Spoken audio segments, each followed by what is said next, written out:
Evil Dead Burn. How many creepy skulls? You're about to find out. Eerie Horror Stories Reviews.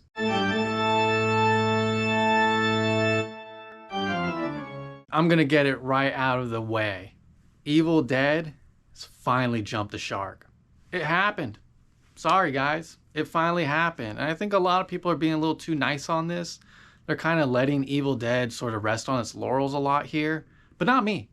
Nah, I'm taking this serious. Because I watched this for the hour and a half, 2 hour long that it is.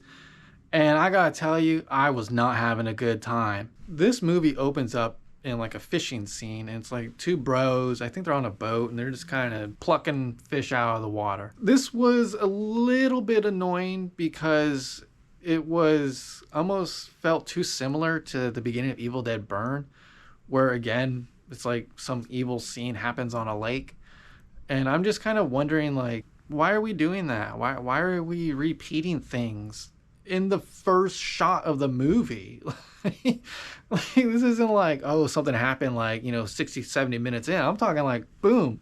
First thing you see is, oh, it's the same thing again. However, opening up, we start to see these two dudes talking to each other. And one is really just trying to enjoy the moment. Hey man, we're just fishing on a Saturday morning kind of thing. And the other guy, he's getting calls from his girlfriend. And his buddy's kind of like, bro, can you put that down? Come on, man, crack a beer, tell a joke. That kind of little moment felt like probably the two most relatable characters in the whole movie. But being the opening scene, they just get killed off right away. And when that crash happens and we're blasted off into this club, we suddenly get a cast of characters and you're like, oh no, these are the main characters of the movie. And they're just assholes to everybody, to each other, to themselves, to all the people around them. Just completely unlikable. However, probably the best technical thing I've seen all year long in horror was absolutely that transition from car crash to the club, and we just get a booty shot of some booty sweat. Gold. It was amazing. I saw it and I was like, hold up. So immersed in the scene in this car crash, and this is like the first minute of the movie basically. That's going at it. And then suddenly, we're in the club and you're just seeing some booty shaking around. And you're just kind of like, wait, whoa. It's like, what was I just watching? It's almost like it makes you forget. But it was kind of cool because then they kind of rearrange it. You don't really realize that you just been sent back like an hour in time in the movie, and you're kind of watching what leads up to this car crash. So not only was a super quick transition into the booty shot really well done, but the fact that they were able to line it into the actual context of the movie, actually kind of wrap it around and kind of bring us up to speed and be like, oh, that explains a lot of what I just saw and completely forgot, because booty. And right here, I was just kind of like, damn it. Why? Why did we just ruin and waste these two good characters who had a pretty meaningful little tension there? Like, hey man, can you put the phone on silent for a while and just hang out? Enough with this girl. What if that girl just came back as the Deadite? Duh. I just made a better plot right there. You saw it now in Eerie Horror Stories. You understand what I'm saying? Because now we have these 6 or 7 characters and all they're doing is just in a club drunk yelling at each other, which is the most typical scene you ever see in a horror movie. It's just a bunch of douchebags being douchebags to each other. When is Hollywood going to learn? Make characters likable and people are going to review your movie a lot better. It's simple as that. I mean, take all the people kind of wishing and asking for Bruce Campbell to come back into Evil Dead. Every time you watch a review, every time you read anything about Evil Dead from, was it 2011 or 2013? I forgot. Evil Dead Burn, Evil Dead Rise. It's just, oh, Bruce has a cameo, or Bruce said something in a small little clip, or when's Bruce coming back, or maybe if they give Bruce enough money, we'll get to see Ash again. That's what happens when you write likable characters. People want to see this world more. People want to dive into it. They want him to survive and live and stay there forever and carry them through all this craziness. When you're writing all these characters that mean nothing and are just immediately off-putting, especially when we just had two dudes having a pretty reasonable moment worth listening to, it just kind of sets a tone for the rest of the film where you're just kind of like, I kind of want him to die. Then this isn't a serious movie. This isn't trying to tell us anything. This is along the lines of Terrifier 1, right? I think we can all agree Terrifier 2, the one with a likable character, was a lot better than the first. Maybe some of the kills were less memorable, but even Art's acting in Terrifier 2 was so much more, honestly, scary. When he's in, the little pawn shop, like, that was frightening. It became a lot more tense because you're really rooting for this person. But with these characters, I'm not rooting for any of them. I also wanted to mention about the funeral scene, not so much the construction that was happening, but the actual tension between the family itself. I used to work in a funeral home, and funerals are extremely stressful. There's really no peaceful serenity going on in a funeral home. It is just hardcore, intense stress that you have to manage, and you're constantly walking on eggshells. And you can see that in this film. When people die, there's never enough closure. There's always a lot of things that don't get wrapped up. And for most people, when they die, either it's expected or it's unexpected. And when it's 50-50 like that, there's a lot of closure that just never happens. A lot of debts that never get paid, a lot of things that never get said, and a lot of actions that never happen. That creates an environment for funeral workers where they're constantly walking on eggshells. Anything you say or do can set off a family, whether it's at you or someone else or another coworker or the family or even the decedent in the box.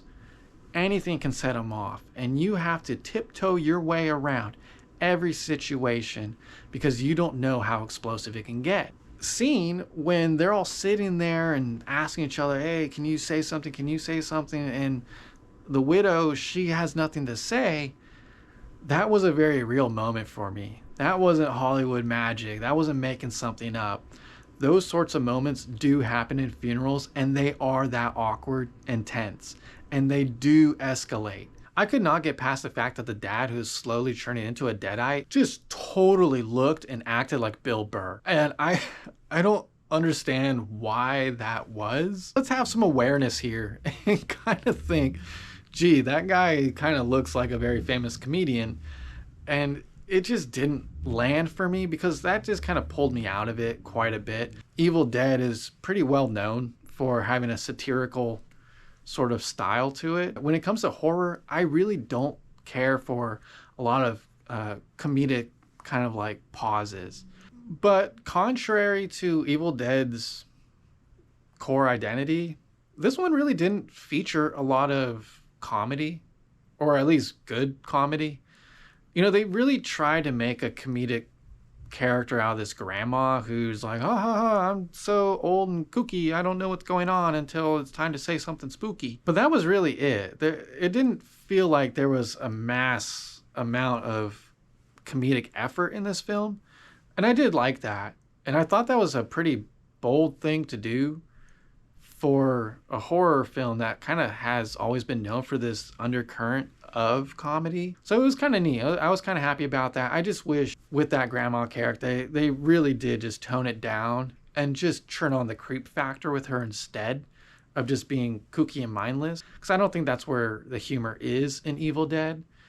I think the humor in Evil Dead is really in the wackiness of the situation. When Ash's mind breaks, it's just like, I'm in La La Land. Who even cares anymore? One thing that happened a lot in this film was super repetitive scares.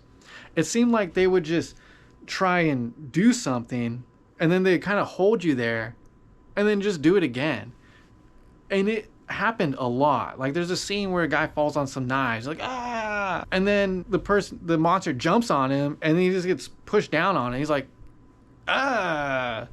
like it's just happened like again, like, hey, that was the exact same thing that just happened, we're just redoing it. Another example is when our favorite Bill Burr dad guy, he starts walking up and the family's like, oh my god, and then it jumps back and he's just walking up again, and they're like, oh my god. And then it just jumps back to him. And then they even say themselves, like, he's just standing there. But really, it is indicative of how scary this scene actually is. And it's not. Even the characters themselves aren't scared. Why should I be scared? I'm here to watch a scary movie. I want to be scared. Why am I not scared? One thing also that didn't happen very much was there was no real depth into the evil magic of the Deadites and the Necromonicon. I know we get a lot of that in some of the other installments, especially Army of Darkness, where you're just full blown in it. I felt like the whole exploration of it was really weak. You know, Evil Dead Burn, it was kind of neat because they like find all these tapes and they're listening to it and they're like, we probably shouldn't be listening to this stuff live when the person narrating it is saying don't listen to this. We don't really get a whole lot of that in this one. In this one, it felt, honestly, the Deadites felt a little less unique than usual. They felt more like zombies. It just seemed like they just started infecting kind of one at a time until it was just a large group. And I never really felt the Deadite-ness from that. I just kind of felt like they were just getting bit by zombies and churning over. The Deadites just have so much more that they can be flexible with in your creativity and your storytelling. I mean, we didn't see like a single skeleton. We didn't see like a crawling hand or spooky eyeballs just rolling around or anything like that. I felt like they kept it really tame and just more akin to ghouls than anything else. And it just wasn't a captivating monster. In review, I'm going to be giving this one 2 creepy skulls out of 4. This has been Eerie Horror Stories. Let us know what you thought down below.